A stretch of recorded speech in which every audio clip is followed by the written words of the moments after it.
Ce dimanche, nous étions présents à la manifestation parisienne contre la loi immigration. Elle aurait réuni 25 000 manifestants d'après les syndicats et 18 000 d'après les forces de l'ordre.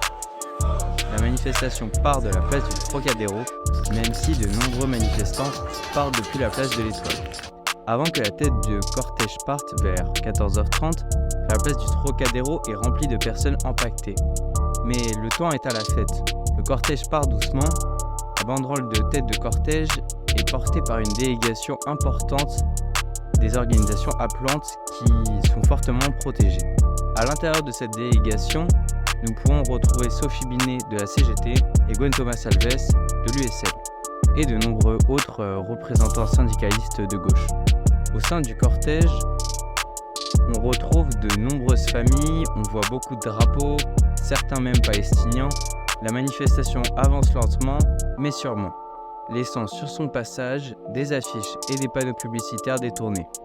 Les policiers ont l'air d'être présents à l'arrivée, mais aucun signe autour du cortège.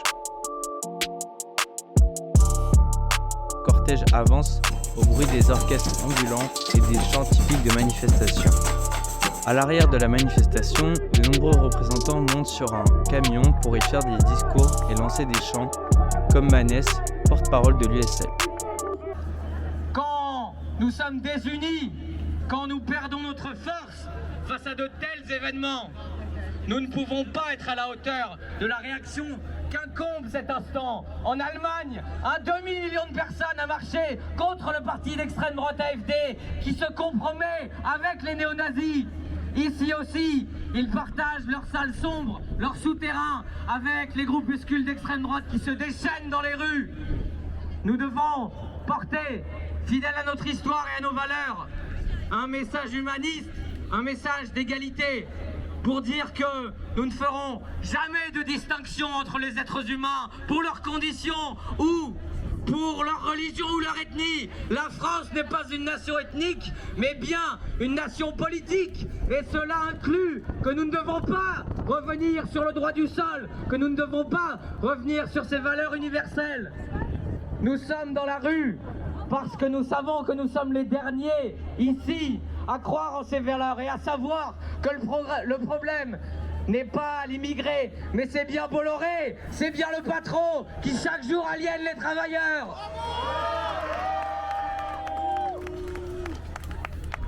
Alors, face au racisme institutionnalisé du fait d'une alliance d'un nouveau type entre le Rassemblement national et la soi-disant majorité présidentielle, puisqu'en effet, à partir de cette loi, ils vont gouverner ensemble pour les riches et contre les pauvres, nous devons avancer unis, marcher comme nous le faisons aujourd'hui.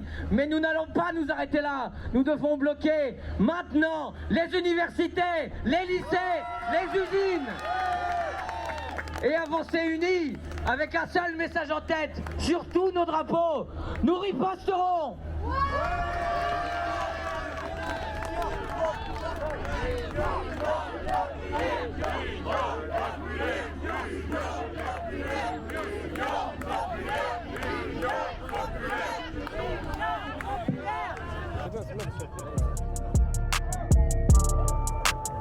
Vers 17h, la manifestation rejoint la place des Invalides, bouclée par des cars de policiers à de nombreuses issues de la place. Le cortège arrive doucement et les dernières images sont prises par des journalistes. D'après nos informations, Fabien Roussel s'est fait huer par des individus vêtus de noir qui lui reprochent de ne pas être assez proche de la gauche.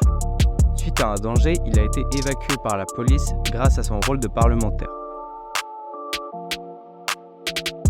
La manifestation finit dans le calme et la fête puis se disperse sans intervention policière. C'était une vidéo du MIL, le média indépendant des lycéens, réalisée par Hippolyte Mias et images de Noé Monteil et Hippolyte Mias.